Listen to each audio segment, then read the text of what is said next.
अस्सलाम वालेकुम, कैसे हैं आप सब लोग? उम्मीद है आप सब खैरियत से होंगे। आज की वीडियो का टॉपिक इस बात पर है कि आप सबको पता है कि अब टैक्स ईयर ये लास्ट मंथ है। उसके बाद टैक्स ईयर हमारा ख़त्म हो जाएगा 2024-25 और ज़्यादातर सैलरीड एम्प्लॉइज़ और उनसे बात करना चाहूँगा मैं सैलरीड एम्प्लॉइज़ से एओपी के जो पार्टनर्स हैं और जो कंपनीज़ हैं जितनी भी हैं। हमारे पास बेसिकली बहुत सारे लोग क्या कहते हैं अपने जो टैक्स रिटर्न्स जो होते हैं वो विदाउट एनी अंडरस्टैंडिंग वो बोलते हैं यार हमारा एडवोकेट संभाल लेगा या एडवोकेट से या टैक्स फर्म से या किसी से भी वो लोग बोलते हैं यार ये लोग देख लेंगे। तो अच्छा खुद नॉलेज नहीं होती और उसके हवाले अपनी चीज़ें कर देते हैं। तो इस टॉपिक में मैं बताना चाहूँगा कि आपको किस तरीके से अंडरस्टैंडिंग करनी है कि आपको अगर ख़ास तौर पे सैलरीड और एओपी के लिए। क्योंकि कंपनी की तो अपनी मैनेजमेंट होती है, सीएफओज़ होते हैं तो उनके पास थोड़ी नॉलेज होती है। अब क्या होता है कि आपने अपना रिटर्न जो है टैक्स एडवाइज़र को दे दिया, वो जैसा-तैसा भी बना के भेज दे, आप उसको एक्सेप्ट कर लेते हैं विदाउट हैविंग एन अंडरस्टैंडिंग कि भाई यार ये चीज़ें तो मुझे पता होनी चाहिए। सबसे पहले बात करते हैं सैलरीड पर्सन की सॉरी।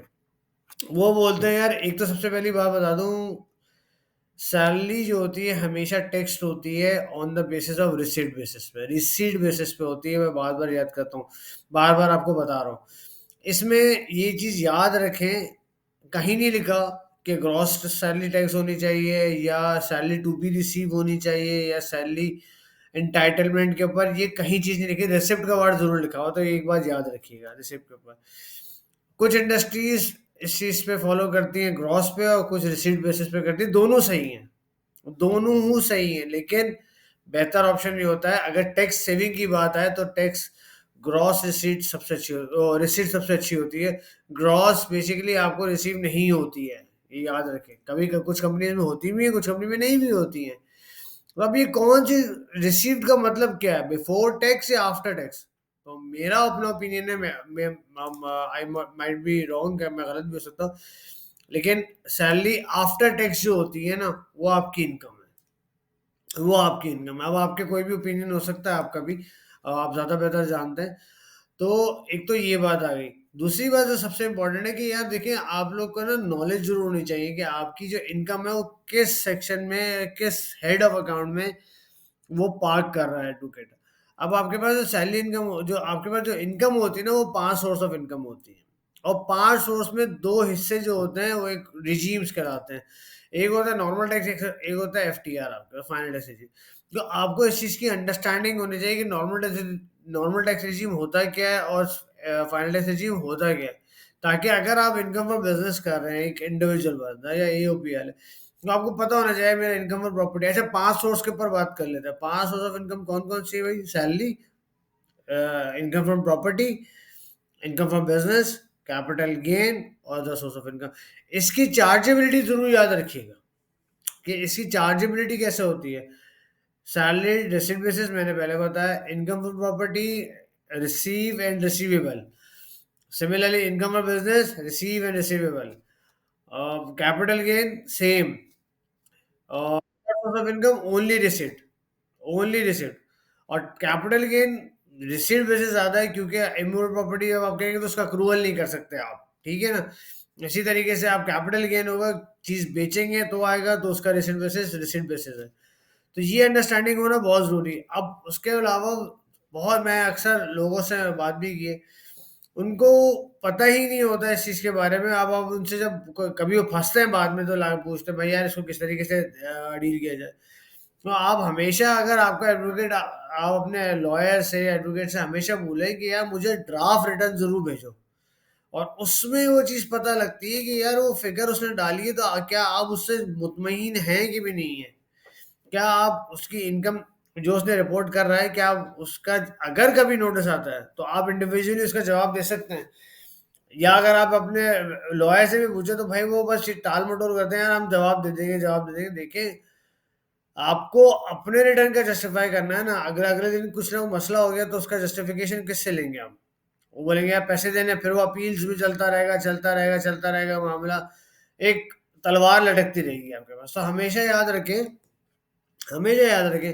कि जब भी आप रिटर्न अपना बनवाएँ, किसी से भी रिटर्न फाइल करवाएँ, हमेशा उससे ड्राफ्ट रिटर्न लेके अपनी वेल्थ को भी अच्छी तरीके से देखें और जो क्योंकि एक्सपेंसेस जितने भी होते हैं ना वो एस्टिमेटेड बेस पर ही होते हैं। 100% नहीं कोई कर सकता है तो बहुत अच्छी बात है, नहीं कर सकता तो एस्टिमेट भी चल जाते हैं। लेकिन जो उसकी जो बैलेंस शीट होती है ना, जो रिकन्सिलेशन जो होती है वेल्थ की, वो आपको थोड़ी सी उसकी अंडरस्टैंडिंग होना बहुत ज़रूरी है। पूरे वेल्थ की हो तो बहुत ही अच्छी बात है, आपके एसेट्स कितने हैं। तो एक ही चीज़ जो हो गई इसके ऊपर, आप इस तरह बहुत सारी चीज़ें ऐसी हैं कि इनकम टैक्स के अंदर आप लोग को रिटर्न फाइल करते वक़्त आपको चीज़ों के बारे में पता हो कि कौन-सी फ़िगर कहाँ पे पोस्ट हो रही है। तो अगर आप लोग किसी से भी सर्विस लेते हो, किसी से भी, कोई से भी लॉयर साहब लेते हो, आपको उससे पूछें कि यार ये फ़िगर आपने डाली तो क्यों डाली है? ये इसका अगर हम इसको इस तरह कर लेते तो कैसा रहता? हम इसको इस तरह कर लेते तो कैसा रहता? तो ये चीज़ें आप उसको बता भी सकते हैं, यार नहीं तो गलत अकाउंटिंग ट्रीटमेंट कर रहे हैं। दूसरी बात, हमेशा एडवांस टैक्स अपना जो आपने एडवांस टैक्स पे किया है, हमेशा हमेशा एमआईएस की रिपोर्ट जो आपके आईआरएस के पोर्टल पर होती है, लेफ्ट हैंड साइड पे right right top and side, top right पे आप जाके देखेंगे एमआईएस की रिपोर्ट, वो ज़रूर देखिएगा। उसमें आपकी टोटल डिडक्शंस पता लगती हैं, आपकी टोटल एडवांस टैक्स पेमेंट कितनी है आपने की है, वो सब पता लगता है उसमें। अगर कोई ऐसी चीज़ है जो नहीं पता लग पा रही है, इसका मतलब है एडवांस टैक्स ले लिया गया है और वो पे ऑफ नहीं किया गया है। अगर किसी ने आपका एडवांस टैक्स कलेक्ट किया है तो और पे ऑफ नहीं किया, तो आप उस बैंक से जाके बोल सकते हैं कि यार आपने मेरा एडवांस टैक्स कलेक्ट किया है, उसका आपने डिपॉजिट नहीं करा, मैं क्लेम कैसे कर सकता हूँ? तो ये आपका एसेट है। याद रखें, ये हमेशा ये चीज़ें ऐसी हैं जो आप लोग को हमेशा याद रखनी है ये रिटर्न फाइल करते हुए। अब क्योंकि साल आखिरी है, तो चीज़ों के बारे में नो हाउ होना बहुत बहुत ज़रूरी है। तो अगर आपका कोई सवाल है इस से मुताल्लिक तो ज़रूर मुझसे पूछिएगा, इंशाल्लाह मैं आपको ज़रूर जवाब दूँगा। रिटर्न फाइलिंग से लेके ख़ास तौर पे लोगों को प्रॉब्लम होती है अपने कैपिटल गेन को जस्टिफ़ाई करने के लिए। क्योंकि उसके बाद कैपिटल गेन आता है, कैपिटल गेन का इनकम निकलती है, उसके मतलब उसके ऊपर टैक्स होता है और उसके बाद आपने एडवांस टैक्स पे किया होता है, तो उसको कैसे क्लेम करना है, उसको परचेज़ेस जो आप परचेज़ ऑफ इमूवेबल प्रॉपर्टी है, आपने उसको भी लाज़मी सी बात है परचेज़ की होगी तो उसपे भी एडवांस टैक्स पे किया होगा जो कि एडजस्टेबल्स है। तो ये सारी कानून की वर्डिंग्स हैं जो आप लोग को समझनी चाहिए। और अगर आप लोग को इस चीज़ में कोई चीज़ मुझसे पूछनी हो तो आप ज़रूर मुझसे पूछिएगा, इंशाल्लाह मैं ज़रूर उसका जवाब दूँगा। अपना बहुत ज़्यादा ख़्याल रखिएगा। अस्सलाम वालेकुम।